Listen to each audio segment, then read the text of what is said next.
existem também outros periféricos de saída, como por exemplo, nós temos as caixas de som. Lembra o microfone? Quando aqui em aula eu expliquei o microfone é um periférico de entrada de dados. O microfone é periférico de entrada. Mas a caixa de som é um periférico de saída.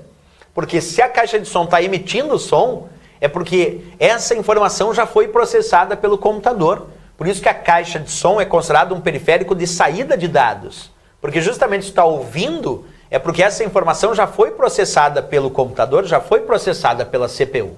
Então, caixa de som é periférico de saída de dados também.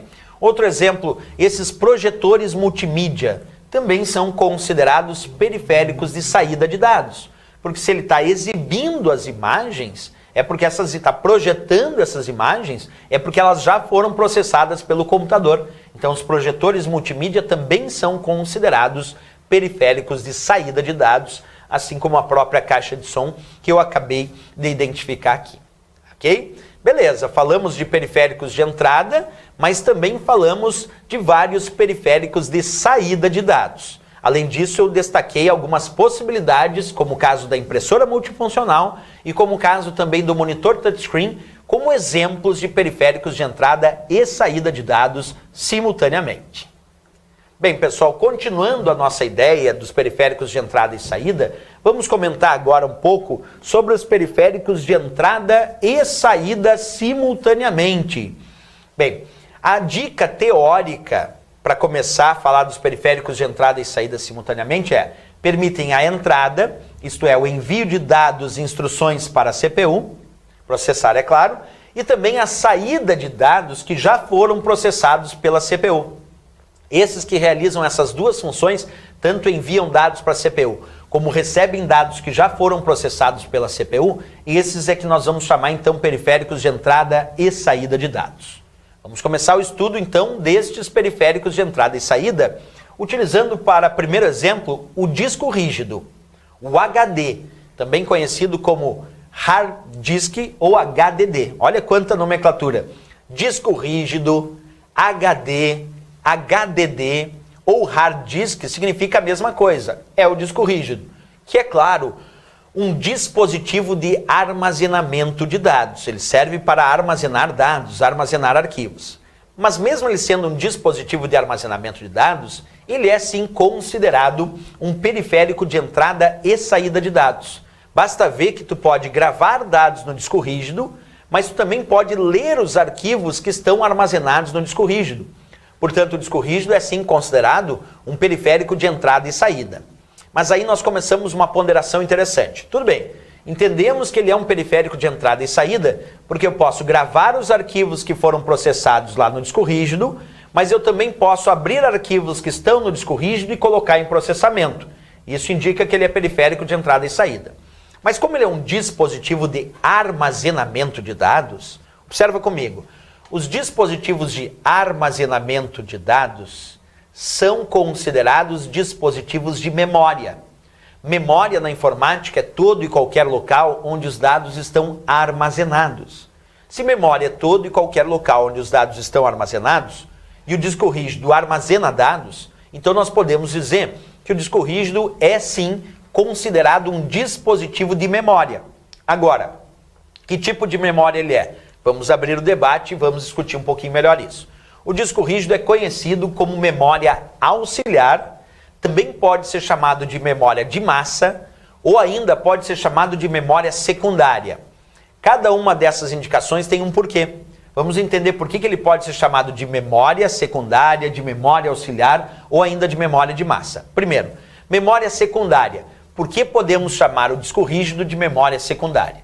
Porque ele não é a memória principal. Como assim, professor? Vou chamar ele de memória secundária só porque ele não é a memória principal? Exatamente. Porque a memória principal do computador é a memória RAM. E a memória RAM, por ser a memória principal do teu computador, é a responsável por manter os dados que estão sendo processados, por manter os dados que estão em processamento. A memória RAM, que é a memória principal do computador, é a responsável por manter os dados que estão em processamento. O disco rígido não é esta memória, o disco rígido não é a memória RAM, ele não é a memória principal. Ele é a memória, então, secundária do teu computador, que serve justamente para poder armazenar os diversos arquivos e dados que o usuário vai gerando no seu cotidiano. E por isso mesmo, como a ideia dele não é ser a memória principal, é ser a memória secundária, para que o usuário vá armazenando os seus arquivos dentro dessa memória secundária, eu posso dizer que ele auxilia o armazenamento de dados do usuário gerados durante o cotidiano, durante o dia a dia. Então, à medida que vão passando os dias, que vão passando, os dados vão sendo processados, os arquivos vão sendo gerados, o usuário vai armazenando esses arquivos no disco rígido. Então, eu vou dizer que o disco rígido é memória auxiliar, porque auxilia o armazenamento de dados gerados pelo usuário durante o seu cotidiano. Então, ele é memória secundária, porque não é a memória principal.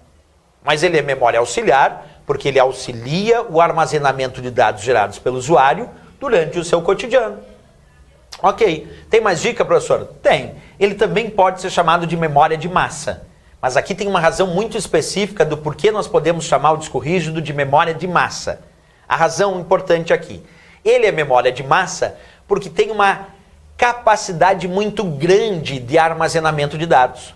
Todo dispositivo que tem uma capacidade muito grande de armazenamento de dados, quer dizer que pode armazenar um grande volume, uma grande quantidade de informações, é chamado de memória de massa. E o disco rígido tem essa capacidade.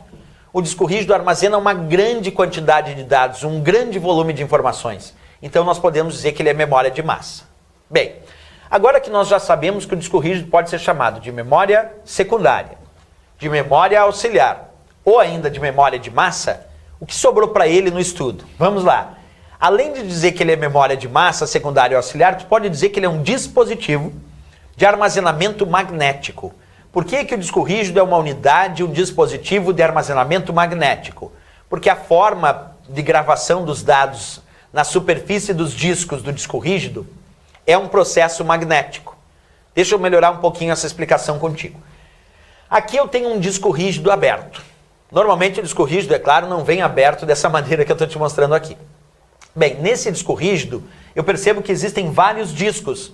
E todos esses discos são rígidos, são duros mesmos, daí o nome disco rígido.